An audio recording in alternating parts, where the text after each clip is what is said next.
લોકસભાની ચૂંટણી નજીક આવી રહી છે તેમ તમામ પક્ષોનો પ્રચાર પૂરજોશમાં ચાલી રહ્યો છે। બનાસકાંઠા જિલ્લાના કોંગ્રેસનું ગઢ ગણાતા દાતા તાલુકા કોંગ્રેસમાં ભંગાણ સર્જાયું છે।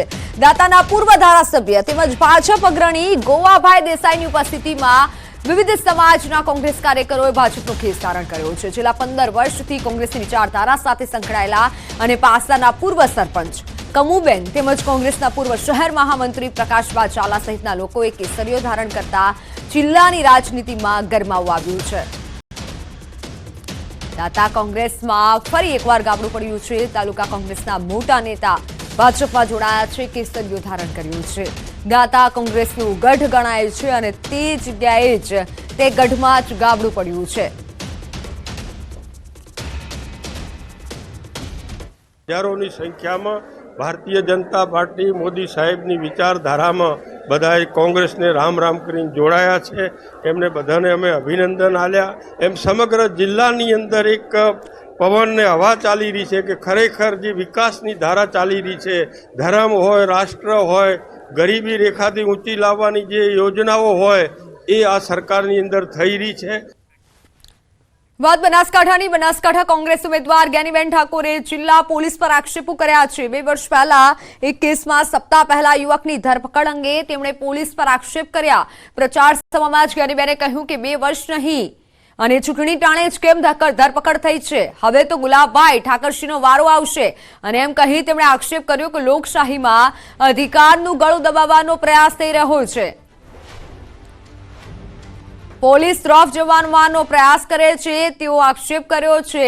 બનાસકાંઠા કોંગ્રેસ ઉમેદવારના પોલીસ પર આક્ષેપ, જ્ઞાનીબેન ઠાકોરે પોલીસ પર આક્ષેપ કર્યા છે।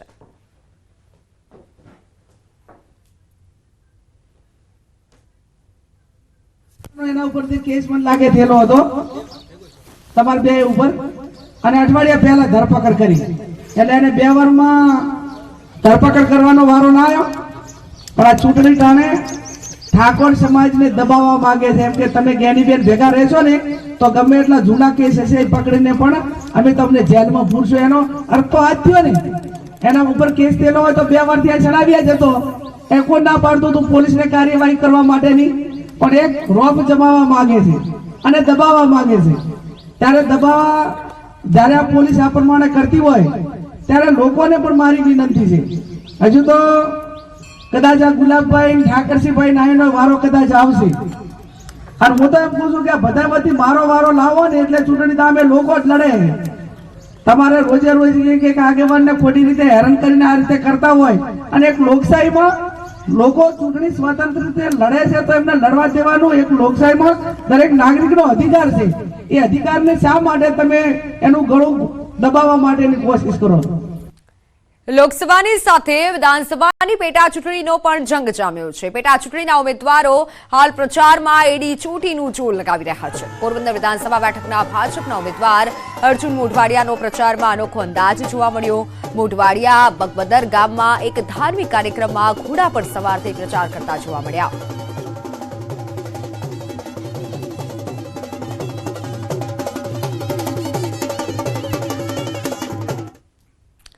તો આણંદ બેઠક પર ભાજપનો ચૂંટણી પ્રચાર પણ પૂરજોશમાં છે। ભાજપના મિતેશ પટેલનું પીપળી ગામે અનોખું સ્વાગત કરાયું। બોરસદ નજીક પીપળી ગામે જેસીબી પર બેસી તેઓએ રેલી કરી। ગ્રામજનોએ મિતેશ પટેલનું ભવ્ય સ્વાગત કર્યું।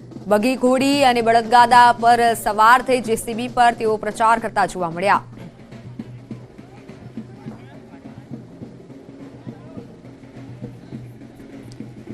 ચૂંટણીને લઈને પ્રચારની મોસમ પૂરજોશમાં ચાલી રહી છે, ત્યારે પોરબંદર વિધાનસભા બેઠકના ભાજપના ઉમેદવાર અર્જુન મોઢવાડિયાનો અનોખો પ્રચાર જોવા મળ્યો। બગબદરમાં એક ધાર્મિક કાર્યક્રમમાં તેઓ ઘોડા પર બેસી પ્રચાર કરતા જોવા મળ્યા અને બીજી તરફ આણંદથી ભાજપના ઉમેદવાર મિતેશ પટેલે પણ પીપળી ગામે જેસીબી પર બેસી અને પ્રચાર કર્યો।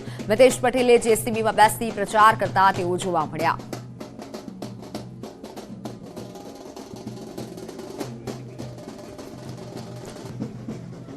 તો ભર ઉનાળે પાણી કાપ જોવા મળી રહ્યો છે। રાજકોટના જેતપુરના ધોરાજી રોડ વિસ્તારના રહીશોને પાણી કાપનો સામનો કરવો પડી રહ્યો છે। ધોરાજી રોડ પર અલગ અલગ વિસ્તારમાં 3 દિવસ પાણી કાપ રહેશે અને આ વિસ્તારમાં બની રહેલા ઓવરબ્રિજમાં પાણીની મુખ્ય લાઇનને ટ્રાન્સફર કરવાની કામગીરીના કારણે 3 દિવસ પાણી કાપ રહી શકે છે। આજથી 14 એપ્રિલ સુધી પાણી વિતરણ બંધ કરાશે।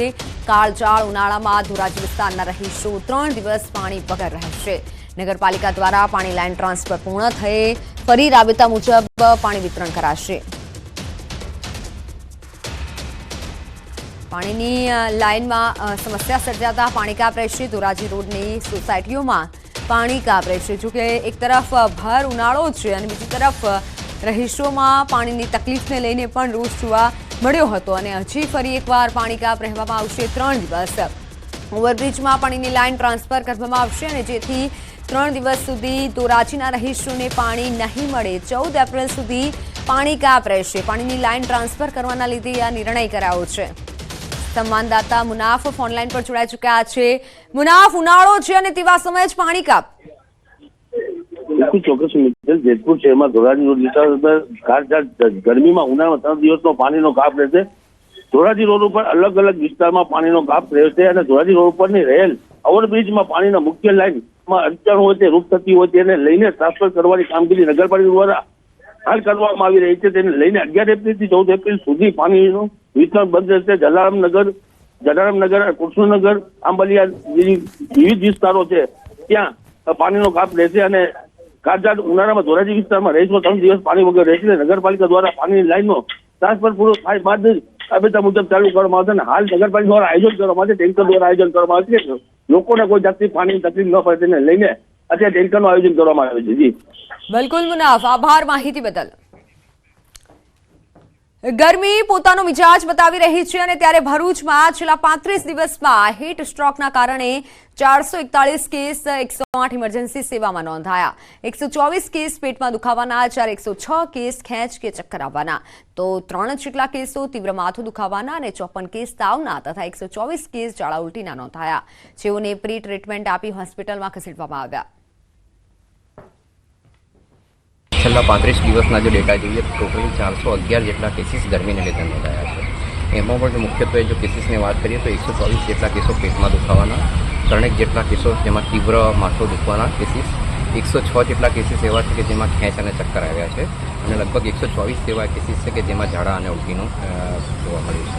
આ દરેક કેસમાં સીન પર જઈ જે તે યોગ્ય સારવાર આપી એમને હોસ્પિટલમાં ખસેડવામાં આવ્યા છે। આ સાથે સાથે 108 દ્વારા એક નંબર અપીલ કરવામાં આવે છે કે ગરમીના દિવસમાં બહાર જવાનો ટાળો।